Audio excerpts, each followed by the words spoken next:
കുറച്ച് ദിവസങ്ങൾക്ക് മുമ്പ് എനിക്കൊരു മെസ്സേജ് വന്നിട്ടുണ്ടായിരുന്നു. ഒരു ബിസിനസ്സുകാരൻ്റെ മെസ്സേജ് ആയിരുന്നു. ആ മെസ്സേജിൽ അയാൾ ഇങ്ങനെ എഴുതിയിട്ടുണ്ടായിരുന്നു: സെയിൽസ് കൂട്ടാൻ ഡാർക്ക് സൈക്കോളജി എങ്ങനെ ഉപയോഗിക്കണമെന്ന്. ഞാൻ പേഴ്സണലി ഒരു അഡ്വർടൈസിങ് ഏജൻസി നടത്തുന്ന ഒരാളാണ്. ഒരു കസ്റ്റമർ വരുമ്പോൾ ആ കസ്റ്റമറിനെ പിടിച്ചു നിർത്തുക എന്നത് എൻ്റെ മാത്രം ഉത്തരവാദിത്തമാണ്. കസ്റ്റമർ സാറ്റിസ്ഫിക്കേഷൻ, അതാണ് മെയിനായിട്ട് ഒരു ബിസിനസ്സിൽ വേണ്ടത്. ഒരു പുതിയൊരു കസ്റ്റമറിനെ വരുത്താൻ വന്നാൽ തന്നെ അവരെ പിടിച്ചു നിർത്താൻ എന്ത് ചെയ്യണമെന്ന് മിക്കവർക്കും അറിയില്ല. അപ്പോൾ ഒരു പുതിയ കസ്റ്റമർ വന്നാൽ അവരുടെ അടുത്ത് കുറച്ച് കാര്യങ്ങളൊക്കെ നമ്മൾ ചോദിക്കുകയാണെങ്കിൽ നിങ്ങളുടെ സെയിൽസ് സുഖമായിട്ട് നടക്കും. അതിന് കുറച്ച് ചോദ്യങ്ങളാണ് നമ്മൾ ചോദിക്കേണ്ടത്. ഈ ക്വസ്റ്റ്യനൊക്കെ ചോദിച്ചാൽ എന്തായാലും നിങ്ങളുടെ പ്രൊഡക്റ്റ് ആ കസ്റ്റമർ വാങ്ങിയിരിക്കും. നിങ്ങൾ ശ്രദ്ധിച്ചിട്ടുണ്ടോ എന്നറിയില്ല, ഒരുപാട് സംസാരിക്കുന്ന ഒരു സെയിൽസ് പേഴ്സണ് എന്തായാലും പ്രൊഡക്റ്റ് വിൽക്കാൻ കഴിയില്ല.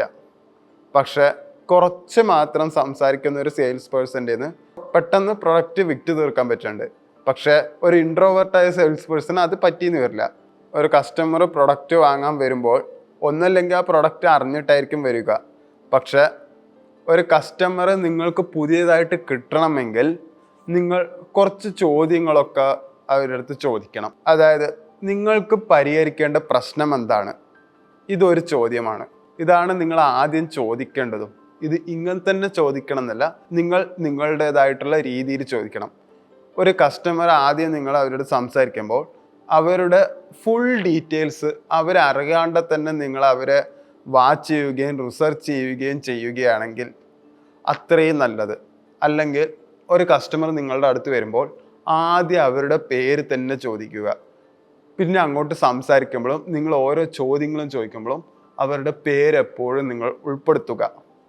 ആ കസ്റ്റമർ ആദ്യം വരികയാണെങ്കിൽ അവരാദ്യം ചോദിക്കേണ്ടത് എന്താണ് ഇപ്പോഴത്തെ നിങ്ങളുടെ പ്രശ്നം എന്ന് ചോദിക്കാവുന്നതാണ്. ഈ ചോദ്യത്തിന് അവർ മറുപടി പറഞ്ഞു കഴിയുകയാണെങ്കിൽ ഇപ്പോൾ ഇതുപോലത്തെ ഒരു ഉൽപ്പന്നം നിങ്ങൾ ഉപയോഗിക്കുന്നുണ്ടെങ്കിൽ അതിൽ എന്തെങ്കിലും പ്രശ്നമുണ്ടോ എന്ന് നിങ്ങൾ ചോദിക്കുന്നത് നന്നായിരിക്കും.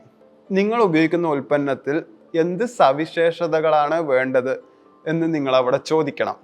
ഈ ചോദ്യം ചോദിച്ച് അവർ ഉത്തരം തരികയാണെങ്കിൽ കറൻ്റ്ലി ഈ പ്രശ്നം എങ്ങനെയാണ് നിങ്ങൾ കൈകാര്യം ചെയ്യുന്നത് എന്ന് നിങ്ങൾക്ക് അവിടെ ചോദിക്കാം. ഇത്രയും ചോദിച്ചു കഴിയുമ്പോൾ അവരുടെ പ്രശ്നം എന്താണ് എന്നുള്ളത് നിങ്ങൾക്ക് മനസ്സിലാവും. ഇനിയാണ് നിങ്ങൾ നിങ്ങളുടെ പ്രൊഡക്റ്റ് വിൽക്കാൻ ശ്രമിക്കേണ്ടത്. കാരണം അവരുടെ പ്രോബ്ലം മനസ്സിലാക്കുമ്പോൾ ആ പ്രോബ്ലത്തിലൂടെ തന്നെ അവരുടെ ആവശ്യവും നമുക്ക് മനസ്സിലായി. ഇത്രയും ചോദ്യങ്ങൾ ചോദിച്ചു കഴിഞ്ഞാൽ ആവശ്യവും അതിൽ താല്പര്യം വർദ്ധിപ്പിക്കുകയാണ് നിങ്ങൾ വേണ്ടത്.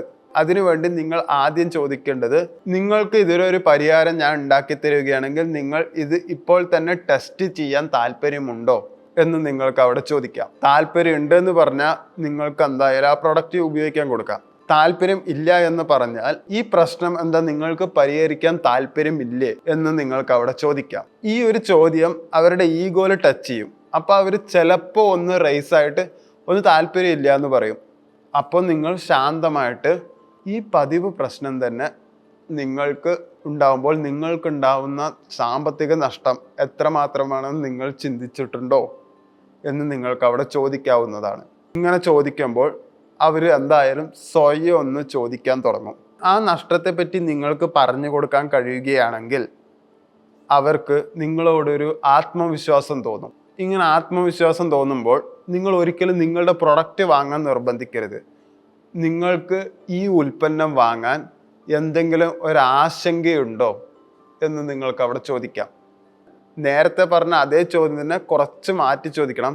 ഇതേപോലെ സമാനമായിട്ടുള്ള ഒരു ഉൽപ്പന്നം നിങ്ങൾ മാറ്റി പരീക്ഷിച്ചിട്ടുണ്ടോ, അതിൽ ഇഷ്ടപ്പെട്ടതും ഇഷ്ടപ്പെടാത്തതും എന്താണെന്ന് ഒന്ന് പറഞ്ഞു തരാമോ എന്ന് താഴ്മയായിട്ട് നിങ്ങൾക്ക് അവിടെ പറയാവുന്നതാണ്. അപ്പോൾ അവർക്ക് വാങ്ങാൻ മടിയാണെങ്കിൽ ഈ ഉൽപ്പന്നം വാങ്ങാൻ നിങ്ങൾക്ക് എന്താണ് ഒരു തടസ്സമായി തോന്നുന്നത്? പണമാണോ അതോ പറ്റിക്കപ്പെടുമോ എന്ന തോന്നലാണോ എന്ന് അവിടെ ചോദിക്കാം. ഇനി അങ്ങോട്ട് നിങ്ങൾ ഈ വിൽപ്പന എന്തായാലും പൂർത്തിയാക്കുകയോ വേണ്ടത്. അവർ ആശങ്കപ്പെടുകയാണെങ്കിൽ നിങ്ങളുടെ ആവശ്യത്തിനൊരു പരിഹാരം ഇന്ന് തന്നെ പറഞ്ഞു തരികയാണെങ്കിൽ നിങ്ങൾക്ക് ഈ പ്രൊഡക്റ്റ് വാങ്ങാൻ താല്പര്യമുണ്ടോ എന്ന് അവിടെ ചോദിക്കാം.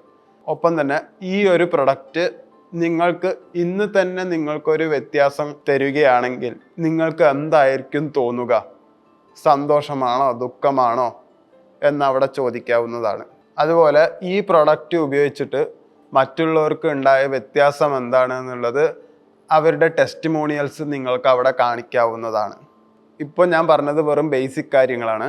എൻ്റെ അഡ്വർടൈസിങ് ഏജൻസിയിൽ ഇതുപോലൊരു ക്ലയൻറ്റ് വിളിക്കുമ്പോൾ ഞാൻ മെയിനായിട്ട് അവർ ഇതിനു മുമ്പ് അഡ്വർടൈസ്മെൻറ്റ് ചെയ്തിട്ടുണ്ടോ, ആ അഡ്വർടൈസ്മെൻറ്റ് ചെയ്യുമ്പോൾ നിങ്ങൾക്ക് എന്താണ് അവിടെ നിന്ന് കിട്ടാണ്ടിരുന്നത്, ലീഡ്സ് ആണോ കൺവേർഷൻ ആണോ എന്നുള്ള ഞാൻ പ്രത്യേകം ചോദിക്കും.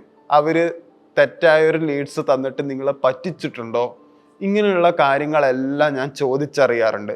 അപ്പോൾ അവർക്ക് അവരിന്ന് കിട്ടാത്തത് എന്താണെന്ന് അവർ മനസ്സിലാക്കുമ്പോൾ തന്നെ എനിക്ക് എന്താണ് എൻ്റെ ഭാഗത്തുനിന്ന് ഇവർക്ക് വേണ്ടി ചെയ്യാൻ പറ്റുക എന്നുള്ള എനിക്കൊരു ഐഡിയ കിട്ടും.